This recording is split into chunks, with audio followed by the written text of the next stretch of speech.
Assalamualaikum warahmatullahi wabarakatuh. Nama saya Ratu Gantara Wisnu, NIM 1905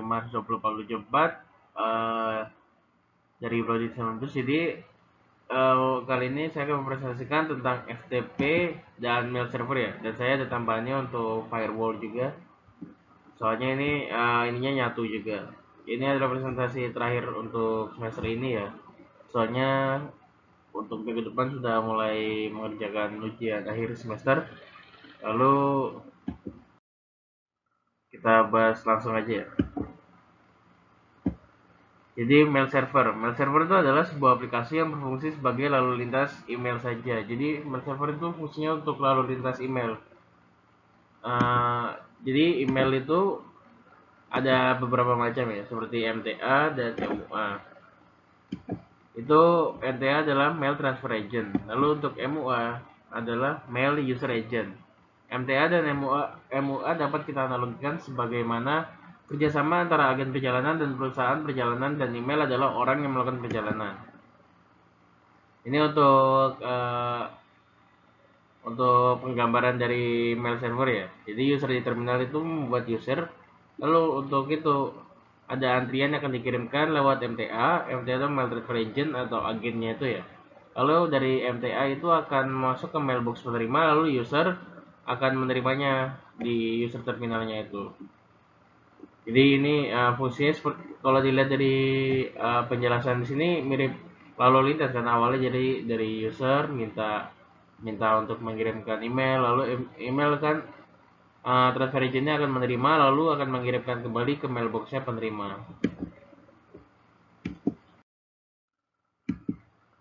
Lalu penjelasannya secara garis besar, MTA adalah aplikasi yang mengantarkan email. Adapun fungsi MTA: satu, pertukaran email menggunakan protokol TCP atau TCP/IP ya. Lalu dua, menerima email masuk dan keluar. Tiga, mengatur antrian bila ada email masuk, keluar, dan yang tertunda pengirimannya. MTA yang umum dipakai adalah SendMail dan Gmail untuk di Unix, serta untuk di Windows menggunakan MDaemon. Ini untuk aplikasi mail servernya itu biasanya kalau Microsoft Windows itu kita tuh menggunakan MDaemon untuk mail servernya. Lalu untuk Unix atau Linux itu akan menggunakan MTA SendMail dan Gmail untuk mail servernya. Kalau sedangkan MUA, Mail User Agent adalah aplikasi yang berfungsi sebagai antarmuka atau interface antara email. Dalam hal ini berhubungan dengan user yang memiliki email tersebut.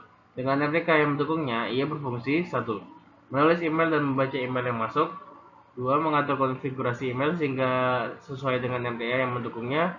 Tiga, memberikan kenyamanan kepada user dalam menerima dan mengirim email. Jadi untuk MUA tuh aplikasi sebagai interface-nya itu ya. Jadi kayak misalnya kita buka gmail.com itu MUI-nya itu, user agent-nya itu.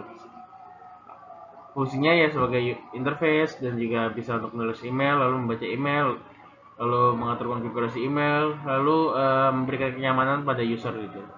Jadi untuk melayani user dalam hal emailing gitu. Ini untuk penggambarannya. Jadi cara kerja emailnya itu pertama tuh misalnya ya ada contoh Ani at AID menulis emailnya di komputer menggunakan perangkat lunak untuk menulis email terbaru seperti Thunderbird atau Evolution. Pada kolom to dimasukkan alamat tujuan email, dalam hal ini beno@bid. Tombol send ditekan untuk mengirimkan email ke mesin SMTP server milik ISP-nya A yang bernama smtp dot at aduh yang miliknya ISPA yang bernama smtp.aid gitu ya. Susah banget sih ini penjelasannya. Lalu setelah mesin smtp.aid yang menerima email dari ani@aid yang ditujukan kepada beno@bid server. Lalu server SMTP/AID mencek alamat email tujuan, dalam hal ini Beno BID. Mesin SMTP/AID memberikan informasi ke server mana email untuk mesin BID harus ditujukan. Untuk memperoleh informasi yang Untuk memperoleh informasi tersebut, mesin SMTP AID bertanya ke name server atau NS-nya BID ya di internet yang membawa informasi tentang domain BID. Mesin name server NSBID memberitahukan mesin SMTP AID bahwa semua email yang ditujukan ke BID harus dikirimkan kepada mesin SMTP BID. Jadi, oh iya, untuk penggambarannya di sini ya. Nah, ini jadi ini MTA-nya, MTA, mail transfer agent-nya, iya benar MTA-nya. Jadi kalau semua email tuh harus dikirimkan lewat MTA-nya dulu. Lalu untuk MTA-nya udah masuk, nanti itu apa namanya, internet akan dikirimkan ke MTA-nya dari BID ini perseberangan. Lalu untuk misalnya apa namanya, untuk memperoleh informasinya ini ya, informasi SMTP BID itu, SMTP AID itu harus tanya dulu ke name servernya BID. Jadi tanya dulu, nanti akan dikirimkan kembali gitu. Mudahnya seperti itu. Lalu mesin server ini kan sudah diminta lagi. Lalu setelah memperoleh jawaban dari NSBID bahwa email harus dikirim ke mesin SMTP BID, maka mesin SMTP AID berusaha untuk menghubungi mesin SMTP BID. Setelah mesin SMTP BID berhasil dihubungi, mesin SMTP AID akan mengirimkan teks email dari ani@AID itu ya, yang ditujukan kepada Beno BID yang ke mesin SMTP BID. Jadi ini untuk apa namanya, penggambarannya saya dapat di websitenya apa namanya, beno71.wordpress.id ya itu ya. Lalu ini Beno BID yang sedang jalan perangkat lunak membaca email di komputernya akan mengambil email dari server SMTP BID. Email dari Ani akan terambil dan dapat dibaca secara lokal di komputer Beno.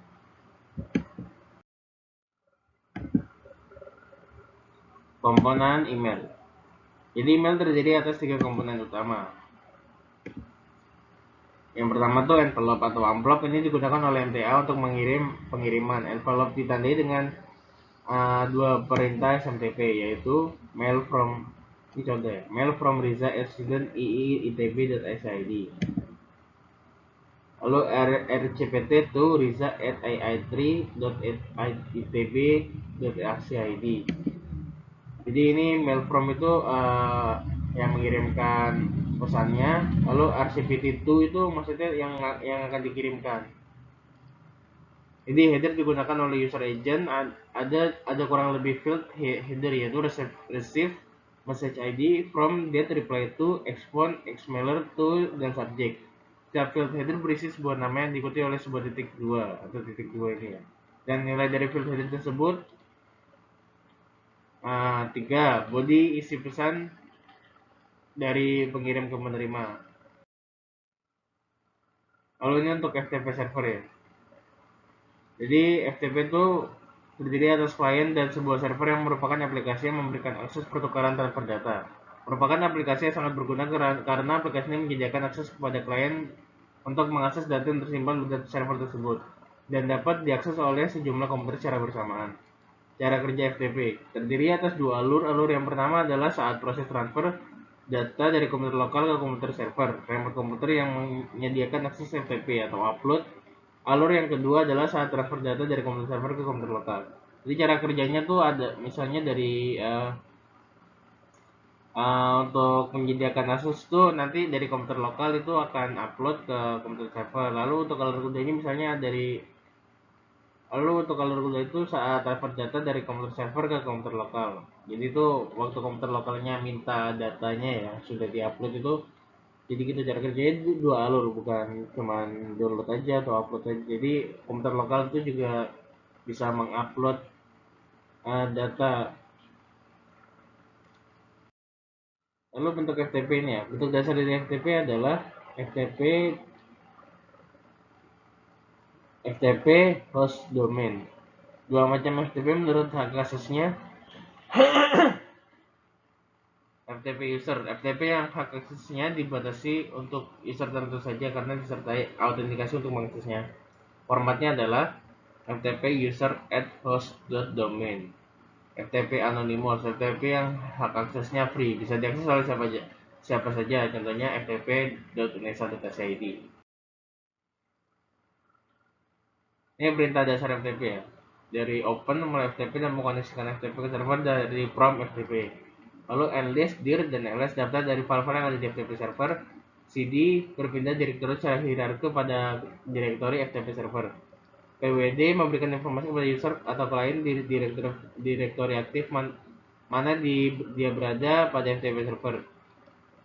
ILS, LLS, LCD, LPWD. Perintah yang digunakan untuk memberikan informasi kepada kita di direktori aktif mana kita berada pada komputer lokal. Get, perintah ini digunakan untuk mengambil file download dari file server ke komputer lokal. Lalu ada put, perintah ini digunakan jika kita ingin menaruh upload data ke FTP server dari komputer kita ke komputer server. Lalu ada mput dan mget. Perintah ini mirip dengan get dan put, tetapi dipakai bila kita ingin mengambil dan menaruh beberapa data secara langsung. Lalu ada set prom secara interaktif on adalah bentuk prom yang lebih aman. Dalam mode ini setiap multiplier perintah diverifikasi off. Dalam mode ini setiap perintah seperti diragukan. ASCII binary melakukan transfer data dalam bentuk format file ASCII atau teks atau secara binaris terkompil dalam bahasa mesin. Lalu ada quit mengakhiri dan memutus hubungan FTP dari komputer kita ke komputer server, connection loss. Jadi ini kayak apa namanya, kode kode FTP yang ada di Linux ya, yang bisa menggunakan terminal gitu, mirip-mirip. Lalu ini ada firewall. Firewall adalah sebuah mekanisme untuk melindungi keamanan jaringan komputer dengan menyaring paket data yang keluar dan yang masuk pada jaringan tersebut. Paket data yang baik diperbolehkan untuk melewati jaringan, sedangkan paket data yang jahat tidak diperbolehkan melewati jaringan. Firewall bisa saja berupa software, merupakan hardware dan dinamik software untuk menyaring atau filter paket data yang akan lewat. Atau bisa saja firewall dianalogikan sikap brainware dalam melindungi jaringan komputer yang menjadi tanggung jawabnya. Jadi ini seperti kayak antivirus gitu ya. Cuman ini lebih kokoh ini daripada antivirus biasa. Lalu fungsi firewall adalah mengontrol dan menguasai paket data yang mengalir pada sebuah jaringan. Firewall harus dapat mengatur, memfilter, dan mengontrol lalu lintas data yang diizinkan untuk mengakses jaringan privat yang dilindungi firewall tersebut. Kriteria yang akan diperiksa oleh firewall itu contohnya: satu, alamat IP dari komputer sumber, lalu port TCP atau port TCP UDP sumber dari sumber, lalu alamat IP dari komputer tujuan, lalu port TCP UDP tujuan data pada komputer tujuan, informasi dari header disimpan dalam paket data, dan lakukan ini sudah ya. Informasi dari header disimpan dalam paket data.